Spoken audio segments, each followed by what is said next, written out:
in just a bit. Alrighty then, let's get to it. And here's your message from the morning man. Naomi was 15 years old. Everyone who knew her described her as a shy, quiet girl.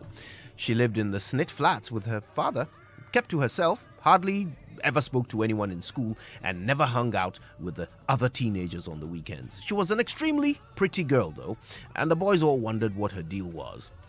One day during second break, young Razak, the soccer team captain, ran up to her and asked for her phone number.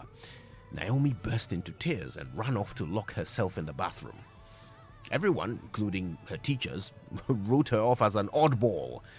Now, what they didn't know was that since her 13th birthday, Naomi's father had been climbing into her bed almost every night and raping her. One day, Naomi decided she couldn't take it anymore. She locked her bedroom door and slipped out of the window, wearing nothing but her nightie and chaliwati. She ran all the way to the police station. There were 3 officers in the small station at that time of the night. After taking her statement, one officer told her to relax in the commander's office while the other 2 went to pick up her dad. As soon as the 2 officers left, the third one came into the commander's office and raped Naomi again. All through this disgusting ordeal, the policemen kept saying it was Naomi's fault. Why did she have to come in there wearing that nightie? Why did she have to be so beautiful? She closed her eyes and started to think maybe she deserved it. This actually happened here in Ghana in the 1980s. The father was arrested but never prosecuted because the very next day Naomi, not her real name, ran away and was never seen again. Today she lives in England and still gets nervous when men approach her. She never married, and sometimes when she thinks back over what happened to her all those years ago, she still thinks maybe she deserved it. Now, when I heard Naomi's story, I was disgusted. The people she had depended on to protect her, her father, then the police, had turned out to be the true source of her danger.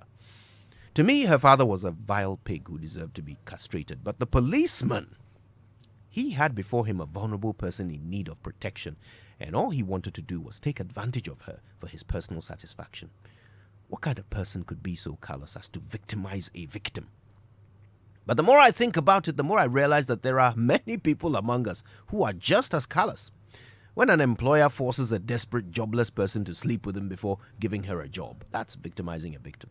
When an afflicted, tormented Christian goes to their pastor for guidance, and instead of praying with them and giving them comfort, he makes them spend a fortune on oils and concoctions, that is victimizing the victim.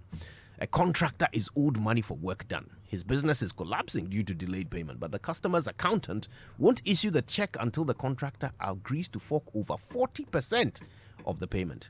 That is victimizing the victim. Nurses who won't give a bed to a sick person until they pay something small. I mean, I could go on, but I think you get the point. It happens a lot. But I'll tell you who are the most callous victim raping degenerates of all.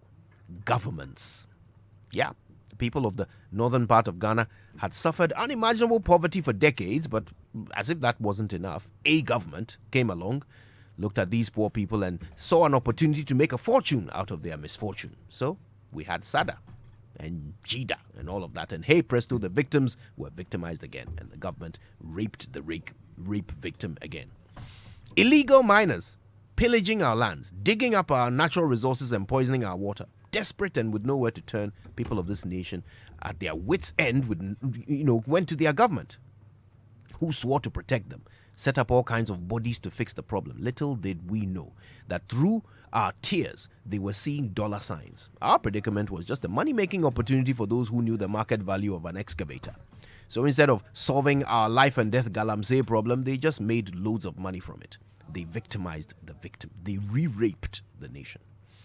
Look, honestly, I don't know what to say anymore. This is supposed to be a message of motivation, but like you, it's hard to be, motivated in the face of such vicious, selfish greed. I wish I could continue, but it's time for the 6 o'clock news. My name is Koji Youngson. I'll always try to help, but I hope that I don't make it worse. Good morning, Ghana.